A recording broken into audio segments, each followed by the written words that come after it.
5 दिसंबर 1872 वो दिन जब ब्रिटिश शिप डेलग्रेसिया अजोर्स के तट से 400 मीटर दूर सफ़र पर निकली, लेकिन सफ़र के बीचों बीच कैप्टन डेविड मोरहाउस और उनकी क्रू को उनकी तरफ बढ़ती हुई एक नाव दिखाई देती है, जिस नाव ने उनको पूरी तरह से हैरान कर दिया, क्योंकि वो नाव थी Mary Celeste. This was the Mary Celeste. The Mary Celeste was an American merchant sailor. One of the most infamous vessels in history. वही नाव जो 8 दिन पहले ही न्यूयॉर्क से जेनोवा उनके खुद के दोस्त अपने कैप्टन बेंजामिन ब्रिग्स लेकर निकले थे, वही शिप जिसे अब तक उसके मंजिल तक होना चाहिए था। तो ये शिप डेलग्रेसिया के रास्ते पर क्या कर रही है? कैप्टन मोरहाउस ने बहुत से सिग्नल भेजने की कोशिश की कम्युनिकेशन स्टैब्लिश करने के लिए, बट सिग्नल्स का कोई जवाब नहीं मिला और इसीलिए उन्होंने अपने क्रू मेंबर्स को उस शिप के अंदर भेज दिया, जहां देखने में पहली नज़र में सब कुछ ठीक लग रहा था, बट असल में ठीक जैसा कोई सब उस दिन उस शिप पर ऑनबोर्ड नहीं था। क्योंकि असल में बात ये थी कि उस शिप के 7 क्रू मेंबर, एक कैप्टन, उनकी वाइफ सारा ब्रिग्स और उनकी 2 साल की मासूम सी बेटी सोफिया ब्रिग्स लापता थी without any trace. But interesting बात यह थी कि शिप पर किसी वायलेंस, स्ट्रगल या फायर की निशानी नहीं थी, जिसने उन दिन बीच समंदर में मैरी सेलेस्टी के खौफनाक राज को जन्म दे दिया कि आखिर 10 लोग हवा में ऐसे ही क्यों गायब हो गए। आई नो आप लोग भी इस सवाल का जवाब पूछ रहे होंगे, लेकिन बात तो ये है कि मैरी शिप ने पहले भी बहुत सी मौत की कहानियाँ लिखी है, लेकिन इस पर्टिकुलर इवेंट की पूरी सच्चाई जानने के लिए हमें समय में और थोड़ा पीछे जाना पड़ेगा। उस समय में जब मैरी सेलेस्टी किसी और नाम से जानी जाती थी। मैं बात कर रहा हूँ 1861 की, जिस साल स्पेंसर आइलैंड कनाडा में बनी ये 100 फीट लंबाई और 25 फीट चौड़ाई शिप अमेजन के नाम पर जानी जाती थी। और हालांकि ये बाकी शिप के कंपैरिजन में काफ़ी छोटी ज़रूर थी, लेकिन इसके ओनर ना मिलने का पीछे का कारण कुछ और ही था, क्योंकि लोग मान रहे थे कि ये शिप शापित है।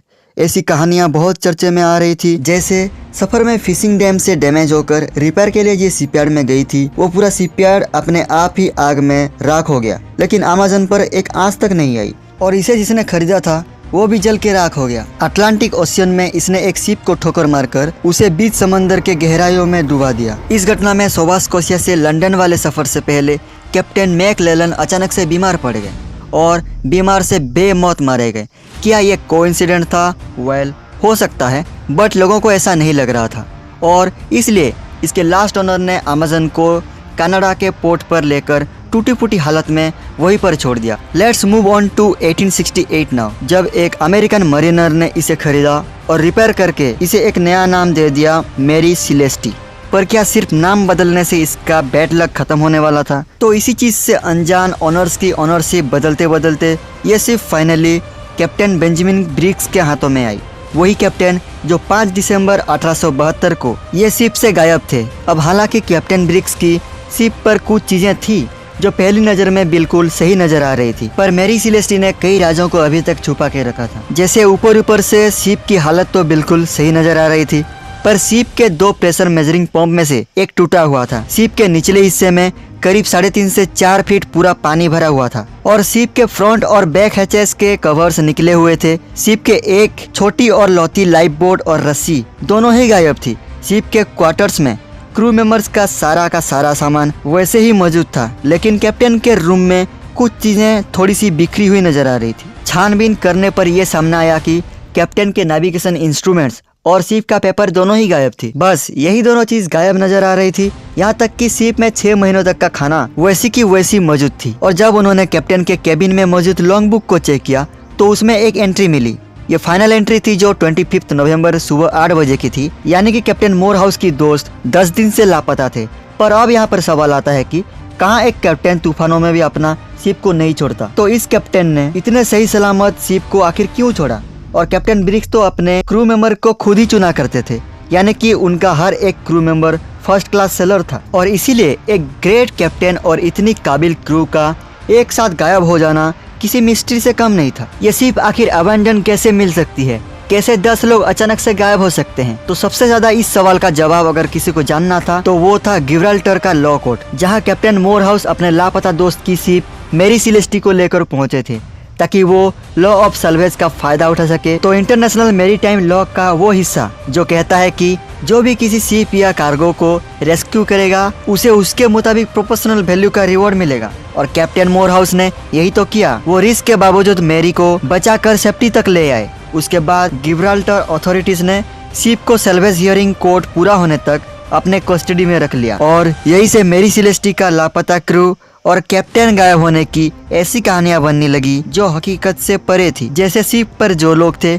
उन्हें एलियंस ले गए होंगे, किसी सी मॉन्स्टर ने उन्हें अटैक किया होगा। पर इन बेतुके तुक्कों में से कुछ ऐसी थ्योरीज भी थी जिन्होंने लोगों को सही में सोच में डाल दी। Theory number 1, Gibraltar theory. Mary Celeste ship पर एक्स यानी कुल्हाड़ी का निशान था।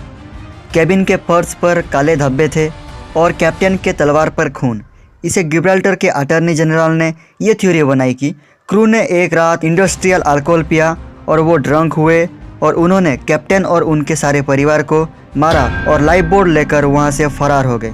और हालांकि इस शिप पर मिले 9 खाली बैरल्स की गुत्थी सुलझते हुए नज़र तो आ रही थी, लेकिन जल्द ही साइंटिफिक टेस्ट ने इस थ्योरी को भी गलत प्रूव कर दिया। 3 महीने बाद अथॉरिटीज़ ने शिप को कस्टडी से रिलीज किया और मोरहाउस और उनके क्रूज को करीबन $8,000 दिया गया, जो आज के डेट में 1 करोड़ रुपए होते हैं। अब ये अमाउंट सुनकर मैं भी आप सोच रहे होंगे कि इतना सारा पैसा, तो ये कार्गो और शिप के टोटल प्राइस का सिर्फ 1/6 हिस्सा था। तो कैप्टन मोरहाउस को एक्चुअली पूरे पैसे नहीं दिए गए। लेकिन ऐसा क्यों, यही जानने के लिए लेट्स सी हमारी थ्योरी नंबर 2, सल्वेज।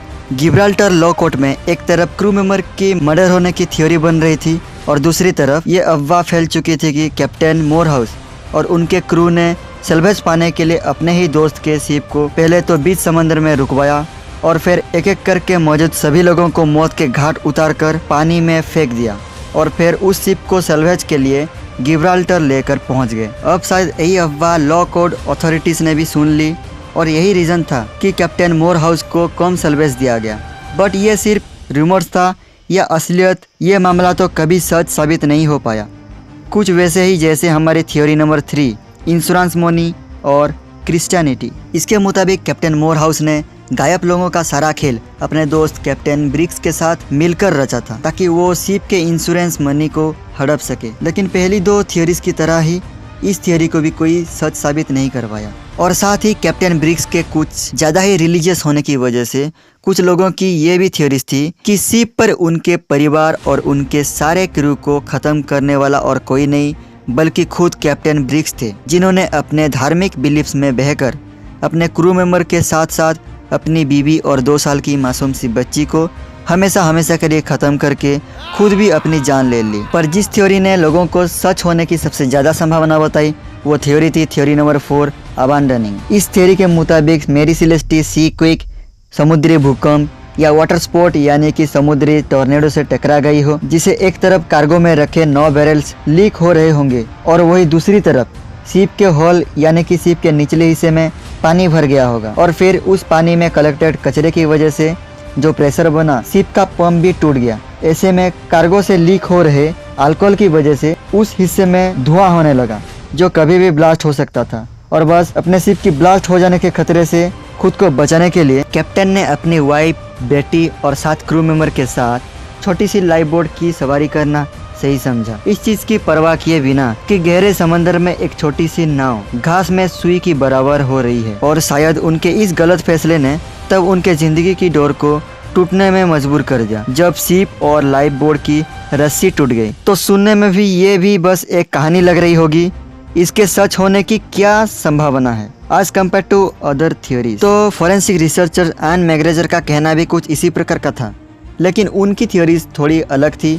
उनके cross referencing note, ship logs and ocean data के अकॉर्डिंग कैप्टन ब्रिक्स के शिप पर मौजूद नेविगेशन और दूसरी इंस्ट्रूमेंट्स बिगड़े हुए थे और इसी के चलते कैप्टन अपने रास्ते से 120 माइल्स वेस्ट में भटक चुके थे और उन्हें रास्ते में बैड वेदर का सामना करना पड़ा, जिसके वजह से शिप में पानी भरा, बम फूटा और शिप के निचले हिस्से में भरते पानी के खतरे के चलते कैप्टन ने शिप को अबांडन कर दिया। यही 2 थ्योरीज लोगों को सबसे ज्यादा लॉजिकल लगी, बट डिफरेंट टाइप की थ्योरीज भी बनी और कई लोगों ने तो मेरी सिलेस्टी के एक्सीडेंट का जिम्मेदार मेरी सिलेस्टी को ही मान लिया। और तभी तो इस शिप के न्यूयॉर्क पहुंचते ही लोग इस शिप से दूर भागने लगे और जिसने हिम्मत करके इसे खरीदा भी उसे फिर बाद में इसे लॉस में बेचना पड़ गया। और फाइनली जब मैरी सेलेस्टी 1879 में सेंट हेलेना बे पर पहुंची, एक बार फिर से शिप की कैप्टन की बेमौत मौत हो गई। बट इसके 6 साल बाद कुछ ऐसा हुआ जिसकी कल्पना किसी ने भी नहीं की होगी। कैप्टन जॉन पोकर ने इस श्रापित शिप से पैसे कमाने के लिए पहले तो 3000 वर्थलेस कार्गो को इंश्योर करवाया और फिर मैरी सेलेस्टी में भरकर हैती के पास जाकर इस शिप को आग लगा दिया। और फाइनली 1861 से शुरू हुई मैरी के जर्नी की राख को एट द एंड पानी की गहराइयों में दफन कर दिया गया। हालांकि इंश्योरेंस कंपनी के इन्वेस्टिगेशन में इस बात का पता चल गया और कैप्टन जॉन पर केस चला और फिर भी वो और उनके साथी जेल जाने से बच गए। लेकिन लॉ से तो वो बच गए, लेकिन शिप की श्राप से क्या? इस इंसिडेंट के सिर्फ 3 महीने बाद ही गरीबी से कैप्टन की मौत हो गई और उनका एक साथी पागल हो गया और दूसरा साथी ने खुदकुशी कर दी। तो गाइस अब मैं आपसे पूछना चाहूँगा कि इस शिप को लेकर आपके मन में क्या ख्याल है? इस शिप ने बैक टू बैक इंसिडेंट का पहाड़ खड़ा कर दिया या फिर इसका कहानी को इस तरह प्रेजेंट किया गया है कि ऐसा लग रहा है कि ये शिप बहुत ही पनौती है या फिर इवन ये शिप सही में पनौती है? What do you think?